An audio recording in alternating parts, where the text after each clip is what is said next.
नमस्कार, आप देख रहे हैं यूनाइटेड मीडिया न्यूज और मैं हूं आपके साथ उपेंद्र यादव। आज बात किसी युद्ध की नहीं, किसी सीमा विवाद की नहीं, न ही किसी आर्थिक प्रतिबंध या वैश्विक संकट की।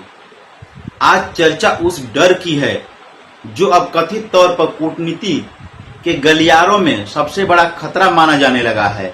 एक पत्रकार का सवाल, जी हां, कहा जा रहा है कि अब भू राजनीतिक तनाव से भय उतना भय नहीं जितना अचानक उठे किसी पत्रकार के हाथ से है, सवाल से है।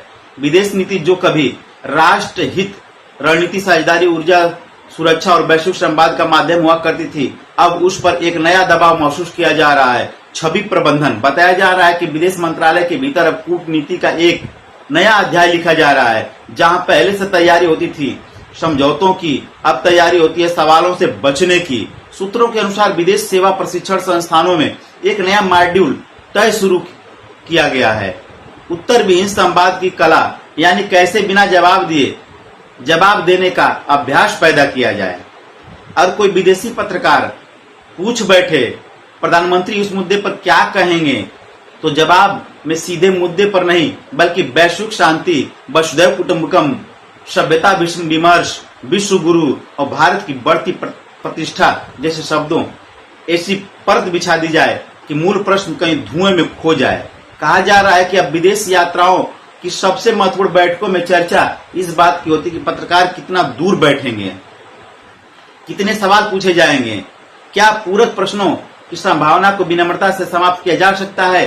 सोचिए, जहां कभी विदेश नीति का उद्देश्य दुनिया में भारत की मजबूत स्थिति करना था, अब वहीं सबसे बड़ी चिंता जताई जा रही है कि कहीं कोई असुविधाजनक सवाल माहौल खराब न कर दे। मंत्रालय के अंदर एक जोखिम मूल्यांकन प्रकोष्ठ बनाए जाने की भी चर्चा चल रही है, जिसका कथित काम यह पता लगाना होगा कि पत्रकार अत्यधिक जिज्ञासु हो सकता है और सबसे खतरनाक पत्रकार माने जा रहे हैं जो सवाल पूछने के बाद जवाब सुनने की जिद भी करते हैं। अब इसे व्यंग कहिए, राजनीतिक टिप्पणी कहिए या लोकतंत्र के बदलते चरित्र की तस्वीर कहिए, लेकिन यह सवाल जरूर उठता है कि क्या संवाद अब सिर्फ पत्र एक तरफा होता जा रहा है?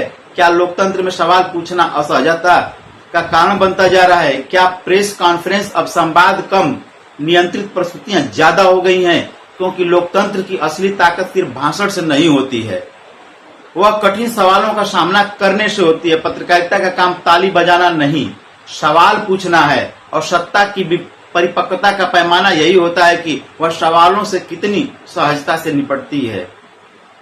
व्यंग में यह भी कहा गया कि अधिकारियों ने असहज क्षण प्रबंधन भत्ता, प्रश्न टोला, प्रोत्साहन योजना और लोकतांत्रिक पुनर्वास अवकाश तक की मांग कर डाली।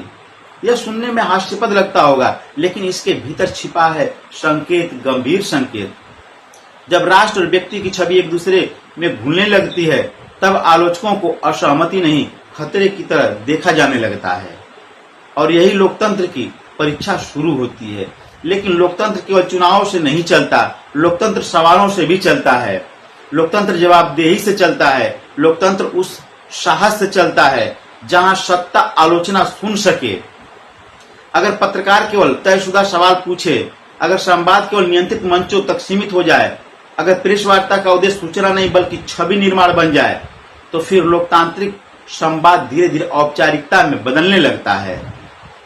आज दुनिया के बड़े लोकतंत्रों में नेता कठिन कॉन्फ्रेंस का सामना करते हैं, तीखे सवाल होते हैं, कटाक्ष होते हैं, असहमति होती है, लेकिन वहीं लोकतांत्रिक आत्मविश्वास की पहचान भी होती है। भारत जैसे विशाल लोकतंत्र में भी यह उम्मीद हमेशा रहेगी कि संवाद जीवित रहे, सवाल पूछे जाएंगे, जवाब दिए जाएंगे और असहमति को राष्ट्र विरोधी नहीं माना जाएगा।